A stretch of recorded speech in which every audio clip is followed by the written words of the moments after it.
అక్కడనే ప్రాణం వదిలేసిన సందర్భం చూస్తున్నాం. ఇట్లా ఏ మూలం చూసినా రైతన్నలు పంట అమ్ముకోవాలన్న తాపత్రయం, వాటిని అన్నింటినీ కూడా చేరవేయాలనే ప్రయత్నంతో అదే పంట మీద పడుకొని చనిపోతున్న సందర్భం చూస్తుంటే ఈ ప్రభుత్వం తలంచుకోవాలి. ఎందుకంటే 80% మంది రైతులు ఉంటారు, మొత్తం వ్యవసాయంలో రైతులు ఎక్కువ ఉంటారు మన దగ్గర, వాళ్ళు పంటలు పండించారు. ఎన్నికల కన్నా ముందు ఎన్నో మాటలు చెప్పి రోజు అధికారంలోకి వచ్చి కనీసం రివ్యూ చేయడానికి కూడా తీరుకుంటున్నారు ముఖ్యమంత్రి గారికి. ఎన్ని క్వింటాలు పండినాయి, ఎన్ని వండినాయి, ఎట్లా పండినాయి, అసలు ఎంత కొన్నారు, ఇంకెంత కొనాలి, వరి పంట ఎంత వచ్చింది, మొక్కలు ఎంత వచ్చినాయి, మిగతా ఏం పంటలు ఉన్నాయి, కనీసం ఒక ప్రణాళిక లేదు, ఒక బాధ్యత లేదు ఈ ప్రభుత్వానికి. గతంలో కేసీఆర్ గారు ఉన్నప్పుడు వర్షం మొదలవుతుందని ఒక 2 నెలల ముందే మాకు ఒక ప్రణాళిక ఏర్పాటు చేసేది. మంత్రులందరూ కూడా రైతులకు సంబంధించిన ప్రణాళిక ఇంప్లిమెంట్ చేయడం అగ్రికల్చర్ మినిస్టర్ గారికి అయితే ఒక 2 నెలల ముందే చెప్పేవారు కేసీఆర్ గారు. ఇమీడియట్ గా ప్రణాళికలు ఏర్పాటు చేయండి, రైతన్నలకి రైతు వేదిక ఉంది, అక్కడ ఉన్న ఏఈఓలు ఎవరైతే ఉంటారో అగ్రికల్చర్ ఆఫీసర్లు అందరూ కూడా ఆ ఏరియాలో రైతు వేదికలో ఉన్న సంబంధం ఉన్న ఏరియాలలో ఎంత పంట పండుతుంది, ఏ రైతు ఏం పంట వేస్తాడు, ఎంత యూరియా కావాలి, ఎన్ని విత్తనాలు కావాలి, ఎంత దిగుబడి వస్తుంది, ఇవన్నీ కూడా బేరీజ్ వేసుకోండి అని చెప్పేవాళ్ళు మాకు కేసీఆర్ గారు. కానీ ప్రభుత్వం వచ్చినాక అసలు ఆలోచన లేదు, అసలు రైతుకి ఏం కావాలని ఆలోచన చేసే ప్రభుత్వం ఇది కాదనిపిస్తా ఉంది.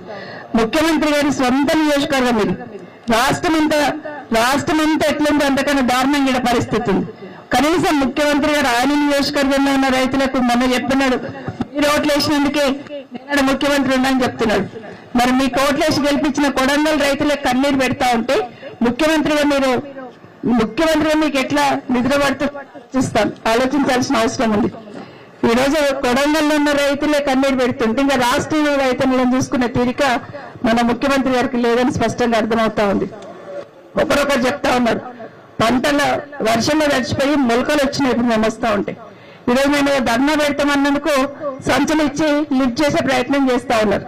మేము వస్తేనే బీఆర్ఎస్ పార్టీ వాళ్ళు వస్తేనే సంచులు ఇస్తాం, బీఆర్ఎస్ పార్టీ వాళ్ళు వస్తేనే ధాన్యాన్ని లిఫ్ట్ చేస్తామంటే రోజు ఒక దగ్గర కూర్చుంటాం. మాకు ఏమి ఇబ్బంది లేదు, రోజు ఒక దగ్గర కూర్చుంటాం. ముఖ్యమంత్రి గారు మేము వస్తేనే మీరు సంచులు ఇస్తామంటే, మేము వస్తేనే మీరు ధాన్యము కొంటామంటే మేమందరం కూడా ప్రతి దగ్గర ఒక్కొక్క కళ్ళం దగ్గర కూర్చుంటాం. బీఆర్ఎస్ పార్టీ సంబంధించిన నాయకులం అందరం రైతుల కోసం అక్కడ వచ్చి కూర్చుంటాం. కనీసం అట్లనే మీరు లిఫ్ట్ చేయండి. ఈ రోజు మేము వస్తున్నామని తెలిసి ఈ రోజు సంచులు ఇస్తా ఉన్నారు. ఇప్పుడు పక్క మండలిలో ఫోన్ చేశారు, అమ్మని వాడికి వచ్చినావు, మా ఎమ్మెల్యే మా ఎక్స్ఎమ్మెల్యే గారు వచ్చినారు, నరేందర్ రెడ్డి గారు, నవీన్ రెడ్డి గారు వచ్చినారు, మీరు ముగ్గురు వచ్చినందుకు అక్కడ మేము సంచులు ఇచ్చిండ్రు, మాకు ఇంకా ఇస్తలేదు. దుద్యాలలో ఫోన్ చేసి మీరు రండమ్మా, మీరు వస్తున్నారు మళ్ళీ మాకు సంచులు ఇస్తారేమో అంటా ఉన్నారు.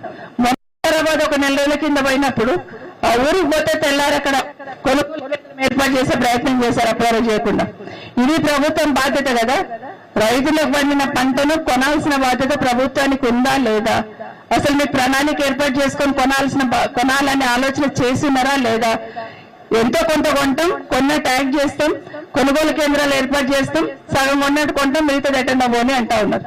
నేను చెప్తా ఉన్నాం కొడంగల్ రైతులందరికీ, రాష్ట్రం అంత ఒకెత్త అయితే కొడంగల్ ఒకెత్త అనుకుంటాం కదా, కొడంగల్లో ఉన్న రైతన్నలందరూ మీ ధాన్యం కొనకపోతే ఒక 4 రోజులలో అంత ధాన్యం నింపుకపోయి ముఖ్యమంత్రి గారి క్యాంప్ ఆఫీస్ ఉంది కదా కొడంగల్లో, ఇంటి ముందర పోయండి, కనీసం ముఖ్యమంత్రి గారు ఎత్తుకుంటారేమో అక్కడ ఉన్నది. ఎందుకంటే నిజంగా రైతులు ఒకరొకరు ఉన్నారు. సంచులు వెంటనే ఒక్కొక్క సంచికి 50 రూపాయలు కలెక్ట్ చేస్తున్నారట. అంటే 100 సంచులు తీసుకోవాలంటే 5,000 కట్టాల్సి వస్తున్నాడు. ఏడికెళ్తే వాళ్ళమ్మ, ఇక్కడ ఒక లేడీ ఇప్పుడు ఏడుస్తా ఉంది, ఏడికెళ్తే వాళ్ళమ్మ నాకు 200 బస్తాలు ఇవ్వమంటే 12,000 అడుగుతా ఉన్నారు, క్వింటాల్ కి 13 కిలోలు తీసేస్తా ఉన్నారు, ఎవరికి చెప్పుకోవాలా, ఏం చేయాలని అడుగుతా ఉన్నారు. ఇప్పుడు ఇంకొక రైతన్న చెప్తా ఉన్నాడు, వేరుశనగకు సంబంధించింది పెద్ద స్కామ్ చేశారమ్మా, ఇక్కడ ముఖ్యమంత్రి గారి నియోజకవర్గంలోనే ముఖ్యమంత్రి గారు ఉన్నారు, ఇక్కడ భయం లేకుండా ఇక్కడనే స్కామ్ జరిగితే రాష్ట్రం అంతా ఏం జరుగుతుంది? దయచేసి ఆలోచించమని కోరుతాను ప్రభుత్వాన్ని. యూరియా కావాలంటే యూరియాకి ఎంత ఇబ్బంది పడ్డామో పోయిన సంవత్సరం చూస్తున్నాం. కనీసం ఇప్పుడైనా యూరియా రెడీగా పెట్టుకోండి, రైతులకు ఇబ్బంది లేకుండా గిన్ని ఎకరాలు పండుతుంది, గింత పంట పండుతుంది, పోయిన సంవత్సరం ఇంత యూరియా పట్టింది, ఇప్పుడు ఇంత యూరియా కావాలని ఎస్టిమేట్ చేసుకుని ముందే తీసుకొచ్చి పెట్టండి. కొంతమంది రైతులు ఏం చేసేవాళ్ళంటే సమ్మర్ లో వాళ్ళకి పెట్టుకోవడానికి స్థలం ఉండుంటే సమ్మర్ కొంత యూరియా కొని పెట్టుకునే వాళ్ళు వ్యవసాయానికి సంబంధించి. ఇది ఇప్పుడు కాదు, నేను చిన్నప్పటి నుండి చూస్తా ఉన్నా. మా నాన్న గాని మా మామ గాని వ్యవసాయం చేస్తారు, ముందు వాళ్ళకి ఎరువు తెచ్చుకోవాలంటే పక్క ఊరికే తెచ్చుకోవాలి కాబట్టి ఓ నెల ముందు ఎండాకాలమే తెచ్చి పెట్టుకునే వాళ్ళు పెట్టుకోవడానికి ఉంటుందని అట్లా తీసుకుందామంటే కూడా బ్యాన్ పెట్టేస్తున్నారు. ఇంకోటి ఏంటంటే కూరగాయలు పండిస్తూ ఉంటారు హైదరాబాద్ చుట్టుపక్కల, అక్కడ కూరగాయలకు వేస్తూ ఉంటారు యూరియా. మొన్న ఒక రైతు ఫోన్ చేసి చెప్తున్నాడు, యూరియా కావాలి మా పంటలకు వేసుకునే కూరగాయల కంటే యూరియా ఇవ్వరట్టమా బంద్ పెట్టున్నారని. ఇక్కడ ఇట్లా ఉంటే సెంట్రల్ గవర్నమెంట్ కేంద్రంలో మోడీ గారి ప్రభుత్వం ఎరువుల ధరలు పెంచేసింది. ఒక్కొక్క బస్తా మీద 300-350 రూపాయలు పెంచేస్తున్నారు. ఇక్కడ ఈయన పెంచేస్తున్నాడు, ఇక్కడ ఈయన వంటలేడు, అక్కడ ఆయన పెంచేస్తా ఉన్నాడు. పోనీ రైతు బంధు సంబంధించిన సరిగ్గా వేస్తాడంటే కేసీఆర్ గారు ఉన్నప్పుడు టంచంగా అకౌంట్లలో పడుతుండే రైతు బంధు. ప్రతి ఏడాది 2 సార్లు ఎకరాకి 5,000 చొప్పున 10,000 ఖచ్చితంగా రైతు అకౌంట్ లో పడేది. కానీ ఈ ప్రభుత్వం వచ్చినాకేమైంది, ఎంపీ ఎలక్షన్స్ వస్తే ఒకసారి పడతాయి, ఎమ్మెల్యే ఏమన్నారు సార్, సర్పంచ్ ఎలక్షన్స్ వస్తే మళ్ళీ ఒకసారి వేస్తాడు, లేదా కేటీఆర్ ఎన్ని ధర్నా చేస్తే ఓనికపోతే ఆడొకసారి వేస్తాడు.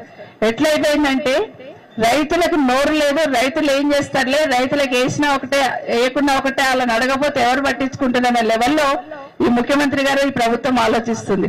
కానీ ఒకటి గుర్తుపెట్టుకోవాలి, రైతు బంధువుగా రైతు కోసం నిరంతరం ఆలోచించిన కేసీఆర్ గారి పార్టీ బీఆర్ఎస్ పార్టీ రైతులకు అండగా ఉంటుంది. మీరు కొనకపోతే మీ వెంట ఉంటాం, మీ వెంట పడతాం. ఖచ్చితంగా రైతులకు సంబంధించిన ధాన్యం కొనాలి. రేపు భవిష్యత్తులో కూడా మళ్ళీ సమస్య లేకుండా రైతు బంధుకు సంబంధించి రైతు భరోసాని కేసీఆర్ గారు 10,000 ఇస్తున్నాడు, నేను వస్తే 15,000 ఇస్తాను. ఎక్కడ పోయిందండి ముఖ్యమంత్రి గారు? వేరే వాటికి ఏమో డబ్బులు ఉంటాయి, రైతు బంధుకి వేయడానికి మాత్రం డబ్బులు ఉండవు. ఒక్క ఎకరా కేసి రైతు బంధు వేసినామని గొప్ప చెప్పుకుంటా ఉన్నారు. రుణమాఫీ కూడా రైతులందరూ గుర్తుంటుంది, రుణమాఫీ కూడా మొత్తం రాష్ట్రంలో ఈ ప్రభుత్వం వచ్చినాక రైతులకు రుణమాఫీ చేయాలంటే ముఖ్యమంత్రి గారే స్వయంగా 40,000 కోట్లు కావాలని చెప్పినాడు. మరి 40,000 కోట్లకి వెళ్ళి 30,000 కోట్లకు వచ్చారు. 30,000 కోట్లకి వెళ్ళి లాస్ట్ 18,000 కోట్లు మాఫీ చేసినామని చెప్తా ఉన్నారు. అదే కేసీఆర్ గారు ఉన్నప్పుడు 2 సార్లు 2 విడతలో 30,000 కోట్లు ఎక్కడ ఇబ్బంది కాకుండా రుణమాఫీ చేసిన సందర్భం ఒకసారి గుర్తు చేస్తా ఉన్నారు. దాదాపుగా రైతులందరికీ కూడా ఏ మతము కులము పార్టీలు సంబంధం లేకుండా రైతు అనేవాడు గుంట భూమి ఉంటే కూడా రైతు బంద్ చేస్తున్నాడు. రైతు ఎవరైనా చనిపోతే రైతుకి రైతు బంధు వచ్చేటట్టు చేస్తుంది. ఇప్పుడు మనం ఉన్నప్పుడు ఒక అమ్మ ఏడ్చింది, కేసీఆర్ ఉన్నప్పుడు మా మామ చనిపోతే 10 రోజులలో 5 లక్షలు వచ్చినాయి నా ఇంటికి, నా కొడుకు చనిపోయిండు, ఆఫీసులో చుట్టూ తిరుగుతున్న 1 రూపాయి వస్తలేదమ్మా అని ఏడుస్తా ఉంది. ఇది రాష్ట్రంలో పరిస్థితి. 2 సంవత్సరం అయిందని చెప్తుంది, ఇప్పటివరకు రాలేదని చెప్తా ఉన్నారు. ఇది రాష్ట్రంలో పరిస్థితి. యూరియా దొరకదు, రైతులు చనిపోతే పట్టింపు లేదు, కళ్ళాల మీద రైతులు ధాన్యం కొనండి అని రైతులు కళ్ళాల మీద ప్రాణాలు వదులుతుండే ప్రభుత్వంలో చలనం లేదు. కనీసం ఆయన నియోజకవర్గంలో ఉందంటే అక్కడి నుండి పరిగి నుండి మొదలు పెడితే ఇక్కడ వరకు రోడ్ల మీద అంతా కూడా ధాన్యమే ఉంది. గతంలో మీరందరూ కూడా చూస్తున్నారు, ఇక్కడున్న మా సోదరులందరూ కూడా కేసీఆర్ గారు ఉన్నప్పుడు ఇమ్మీడియట్ గా రైతు ధాన్యం తీసుకొస్తే కొనేసి స్కూల్లో పెట్టి ఉన్నాం, ఫంక్షన్ హాల్ తీసుకొని డంప్ చేసుకున్నాం. ఎందుకంటే రైస్ మిల్ దగ్గర ఇది లేకపోతే వెహికల్ రాకపోతే స్కూళ్ళల్లో పెట్టున్నాం, అట్లాగే ఫంక్షన్ హాల్ తీసుకొని పెట్టున్నాం. కానీ ప్రభుత్వం ఎట్లా ఉందంటే అసలు కనీసం ఏం చేయాలి రైతులకు అనేది అర్థం కాని పరిస్థితుల్లో ఈ ప్రభుత్వం ఉంది. ఇప్పటికైనా ఈ ప్రభుత్వం కళ్ళు తెరిచి రివ్యూ చేయండి. వారం 10 రోజులైతే వర్షం వస్తుంది, రైతుల పంటలన్నీ తడిచిపోయే ప్రమాదం ఉంది.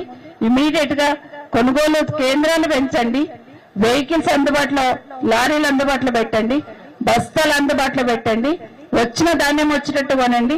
తరుగు 13 కిలోలు తీస్తా ఉన్నారట. ఆ 13 కిలోలు తీయకుండా రైతుకు నష్టం రాకుండా చూడాల్సిన బాధ్యత ఈ ప్రభుత్వం మీద ఉంది. పోయినసారి సన్నాలకి ఖచ్చితంగా ఆ బోనస్ ఇస్తామన్నారు 500. ఇప్పటి వరకు ఎవరికి బోనస్ ఇచ్చిన సందర్భం లేదు. లాస్ట్ వర్షాకాలంలో వికారాబాద్ ఏరియాలో చాలా వరకు పంటలు మునిగిపోయి పంట నష్టం జరిగింది. ఇమీడియట్ గా వెంటనే రైతులకు ఏదో నమ్మగలిగేటట్టు ఎన్ని ఎకరాలు మునిగిపోయింది అనేది మొత్తం వికారాబాద్ లో లిస్టు చేసి ప్రభుత్వాన్ని పంపించారు. అది అక్కడే ఉంది, రైతులు ఇక్కడే. ఒక నయా పైసా కూడా రైతులకి నష్టపరిహారం ఇచ్చిన సందర్భం లేదు. ఇది ప్రభుత్వం చేస్తున్న నిర్వాహకం అని తెలియజేసుకుంటే ఇప్పటికైనా ప్రభుత్వం ఇమీడియట్ గా ఊరికే మంత్రులందరూ కూడా ప్రతి జిల్లాలో తిరుగుతామంటున్నారు కదా, తిరగండి.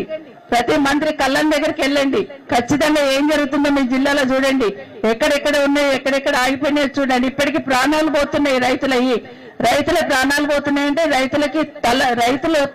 రైతుల ప్రాణాలు తీసుకునే ప్రభుత్వం నిజంగానే తల ఉంచుకోవాలి. ప్రజాపాలన అంటే ఇదేనా? రైతులు ప్రాణం పోతుంటే కూడా కనీసం పట్టించుకోలేని గుడ్డి ప్రభుత్వం ఇక్కడ